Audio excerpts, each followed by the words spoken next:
Good morning.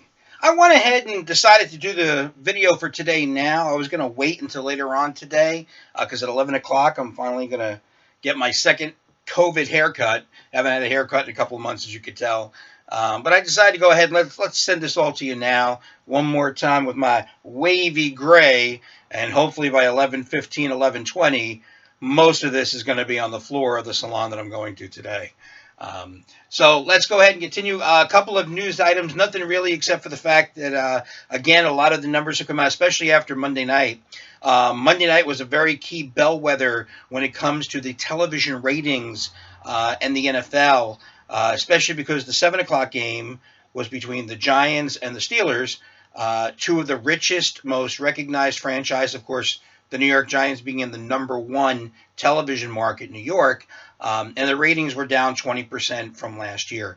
So it's going to be interesting to see if this trend continues, what the NFL might do, but especially what the networks might do. Because, again, the networks are telling people, I'm going to give you this audience if you give me $800,000 for a 30-second commercial.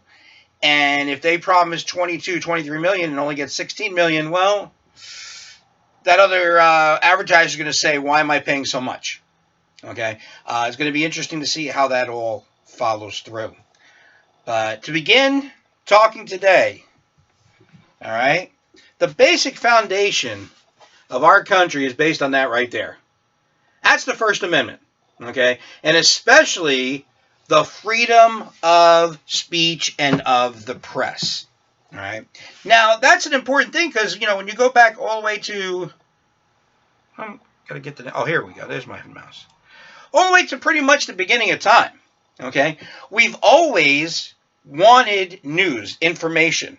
And, of course, the only way we would get it in the beginning was by someone like this. Now, this is what we would call a town crier, all right? Now, this, of course, is one here in America. It started actually over in Europe. And what you would have is you would have a little town square, and the town crier might come out either once a day or even just once a week. Ring his bell, hear ye, here are the news of the day. Now, especially over here in America, especially if you go out to some Midwestern areas, they still have town squares. I remember when I was going to graduate school, and then when I lived doing morning radio out in Indiana, there were places in Indiana, and especially over in southeastern Illinois, where you would go and there'd be a square and the county courthouse would be in the middle, and you could almost see still some of those tree stumps that had been there for 100, 150 years, and that's where the town crier would stand, and people would gather around. You'd ride in on your buggies or on your horses or sometimes just even walk, and, if it was ships that are coming in, births, deaths, maybe somebody opened up a new business, those kind of things. These were the kind of news items that people wanted to know. But of course, people wanted to know a little bit more, especially as we got into the 1700s, as now these colonies were getting a little bigger. It's like today. People were really no different than they were 300 years ago. I mean, we still had an innate desire for information.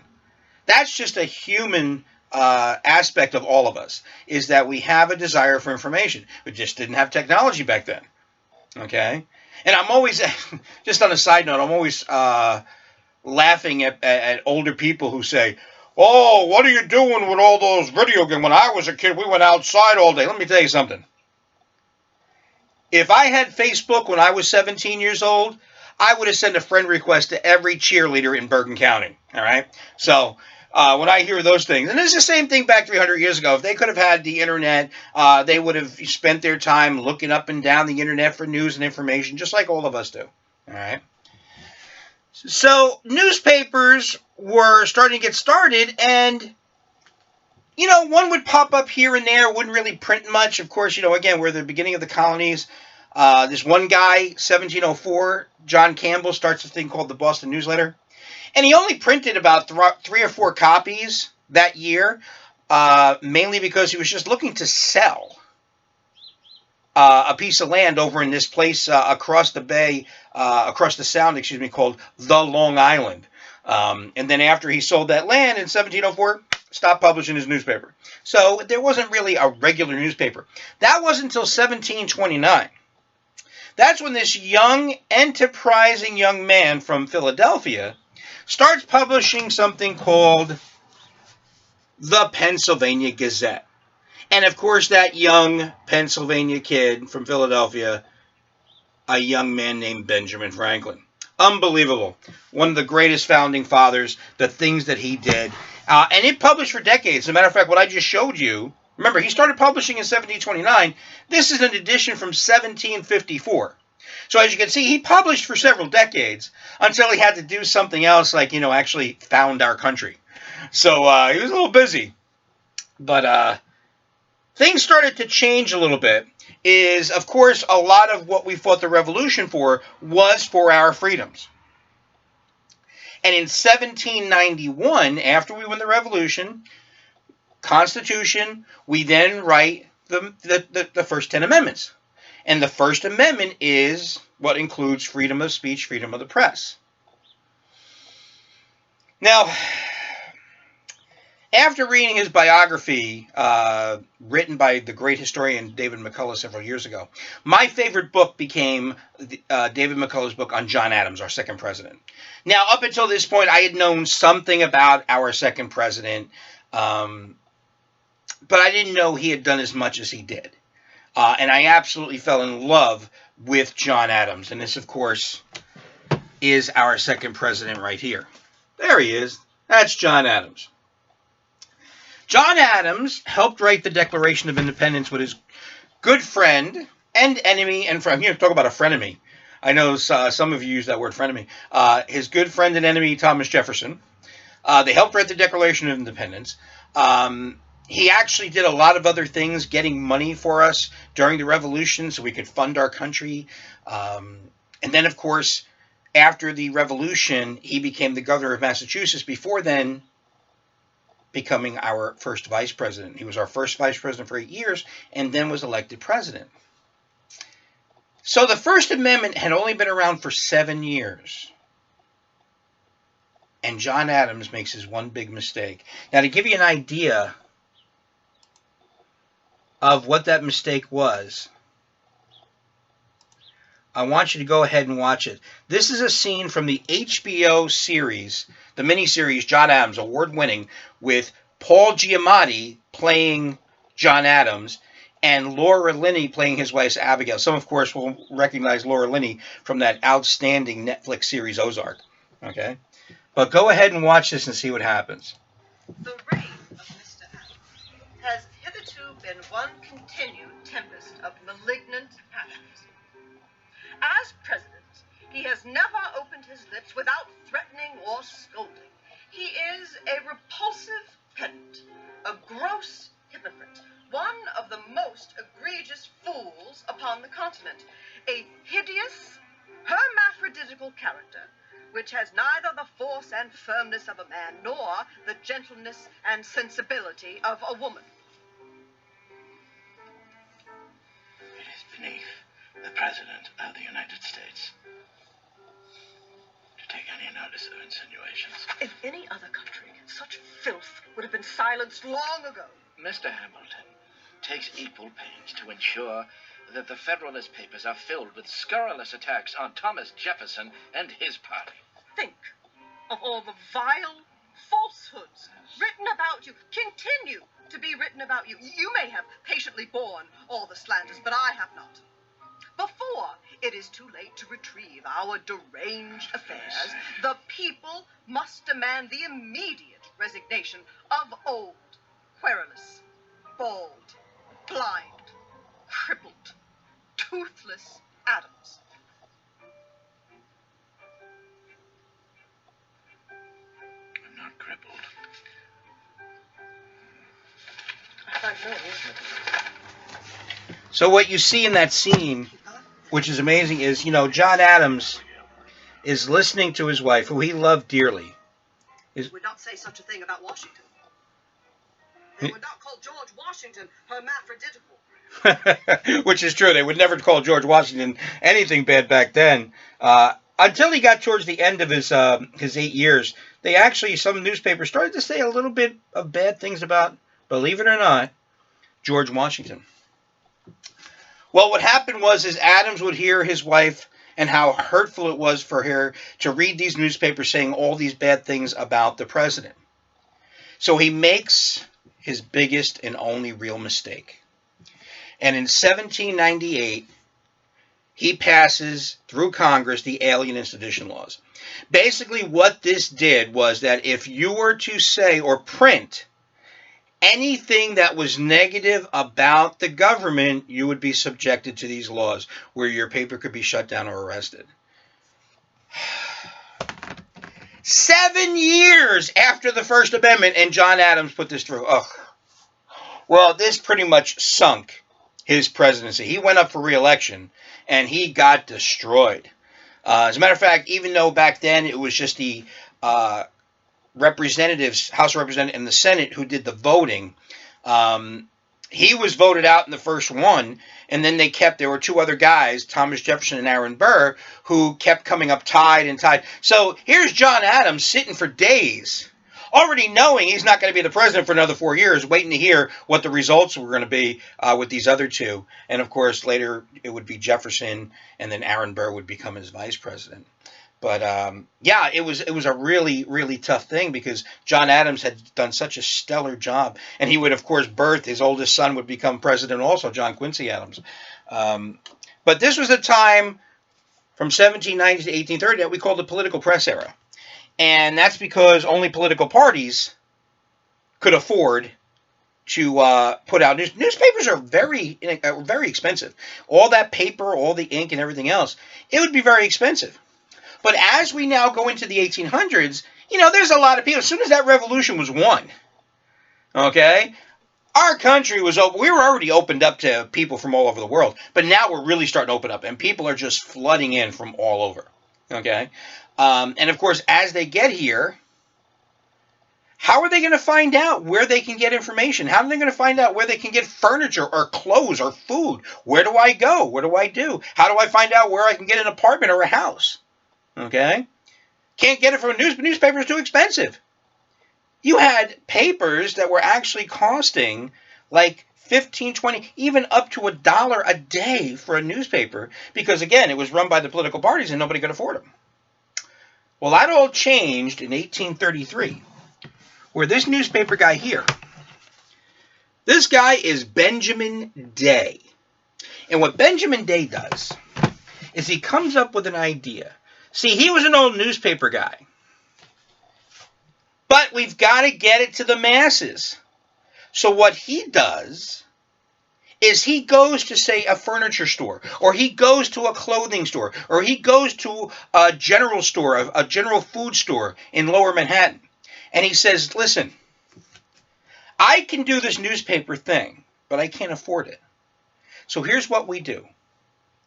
You clothing store, you furniture store, you general goods food store, you give me money, and I will then put your advertisement in my newspaper, and I will provide you, and this is the key word for newspapers, still very present today, I will provide you the distribution. All right? And that is when we saw for the first time in 1833, Benjamin Day's New York Sun. And what the New York Sun would do is it would just take off because it was only a penny. And we've now ushered in what's called the penny press era, where now anybody could afford a newspaper. But what's more is now you knew where to go. Now you know what to do. And this opened up a wide variety of things. As a matter of fact, here is today's Bergen Record. Okay, one of the most widely distributed newspapers in the country, because Bergen County is one of the most populated counties in America. I mean, right here, right on the front page, erectile dysfunction. Hey, got to advertise somewhere. And then look at this at the bottom of the front page. We've got Kohler. Hey, you need a new shower? There we go. We'll give you $1,000 off on your new bathroom. But especially since it's Thursday, and this is a big reason why the Eccles household has this, we got the circular for ShopRite. Okay. We also have the circular for Stop and Shop. Absolutely. Now, why? I mean, we all know where ShopRite or Stop and Shop is. Why are they putting these? Why are they paying a newspaper money to put these in there? The same reason that Benjamin Day set it up. You give me money, I provide you what? Distribution.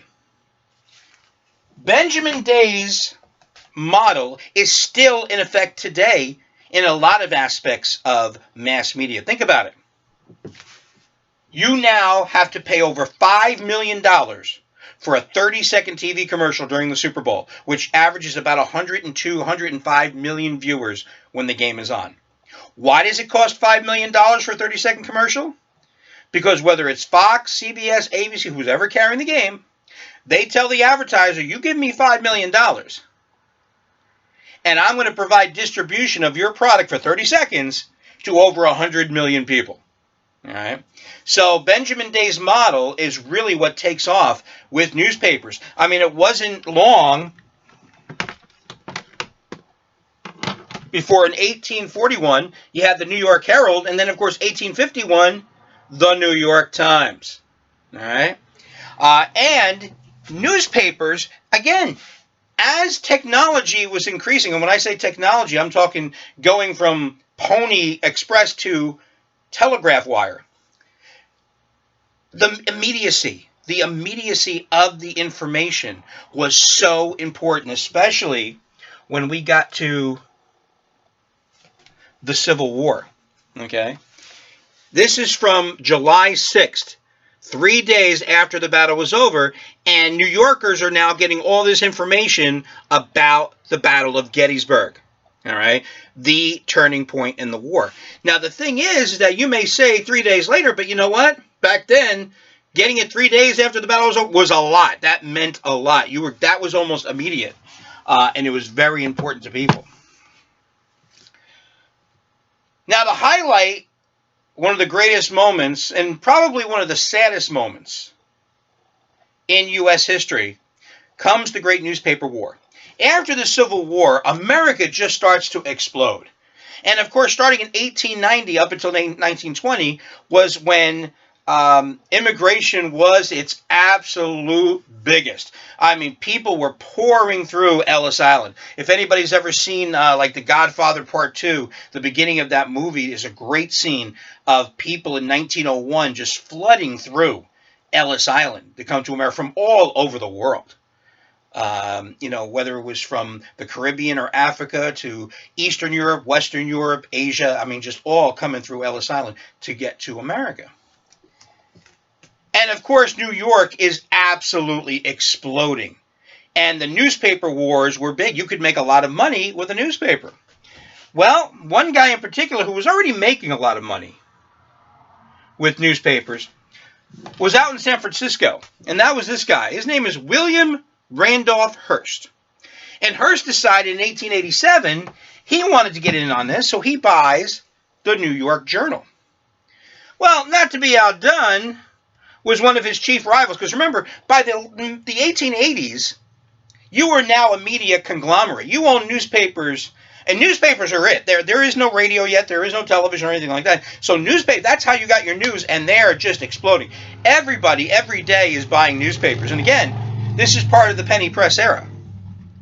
So 1 cent, 2 cents, 3 cents. I mean, even today, when you think of all the information, the Bergen Record today, let me see, I think it costs like $1.50. But there's so much that you get in this. Okay, of course, Uncle Giuseppe's over on Route 17. Okay, he's got a big ad there. Of course, that was me being Italian. That's a little bit of my Italian accent. Okay. Got to clean those leaves out. All right. But there, whether it's sports news, high school and pro and college, whether it's all the puzzles. I mean, the Record, hell, you get 2 crossword puzzles, a Sudoku, and a couple of word finds. The cartoons, all the different local news, national news, world news, all kinds of different things you can get in the newspaper if you just don't feel like searching online. So the penny press era is just really booming. And these guys are looking to make a buck. Well, now we come to 1898. In 1898, there was a Spanish possession just off the coast of Key West, Florida, an island called Cuba. And Spain had some troubles down in Cuba. And the U.S., of course, would have liked to have Cuba not be in Spanish possession. Okay? So in 1898, William Randolph Hearst is one of the reporters down there and says, tell me what's going on with the insurrection and stuff down in Cuba. After 2 weeks, his reporter telegraphs him back and says, well, no, nothing's really going on down here. It's all pretty quiet. Hearst says, you just stay down there, and I guarantee something's going to happen. Well, a few days later, if you picked up the New York Journal, boom, Spanish treachery, crisis at hand, remember the Maine.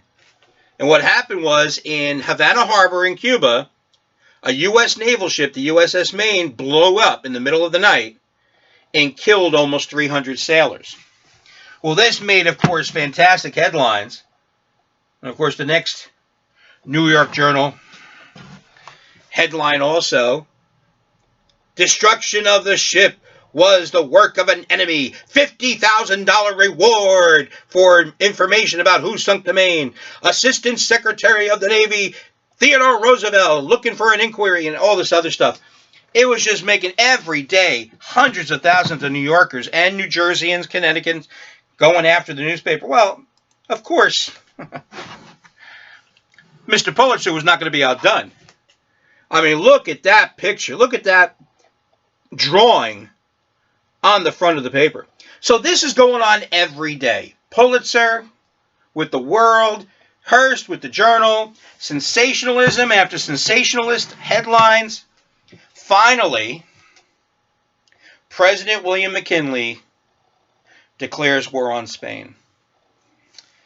Now, I have to tell you, people, you know, as you can see, I serve this country very loudly and proudly. This is the greatest country that's ever existed. But we're not perfect, and sometimes we don't do things that are good. And this was definitely one of them.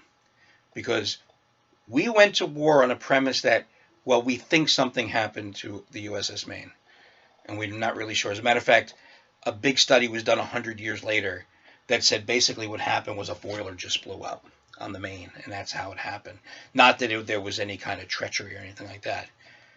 But what we proceeded to do is we proceeded, and let me just put it quite mildly, we beat the living shit out of Spain. Okay? You, of course, have probably heard about, you know, the Teddy Roosevelt, who then resigned as Assistant Secretary of the Navy. He then puts together his own outfit, the Rough Riders, and they go down and they have that big, you know, the charge up San Juan Hill, and he becomes a legend and would become vice president and then president of the United States within the next couple of years. But what also happened is out in the Philippines is because, remember, Spain also had the Philippines as a possession, and we wanted to be influential over in Asia, and we just destroyed the Spanish fleet in the Philippines. We just did. I mean, it wasn't even that fair. And ever since then, you know, up until the Spanish-American War, Spain was a major player on the world scene, and they haven't been since.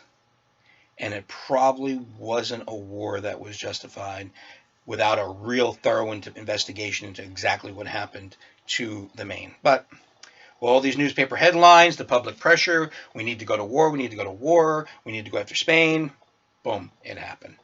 So that pretty much ended Spain's influence around the world. All right, so that's your newspapers. A little history about newspapers.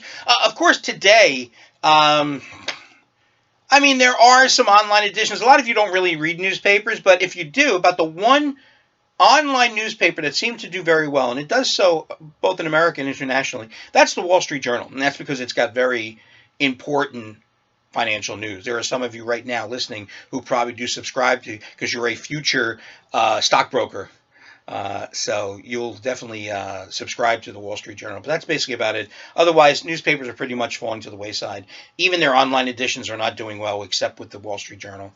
The New York Times is trying, but people just they don't want to pay. So who knows where newspaper's going to go. All right, your newspaper quiz is attached.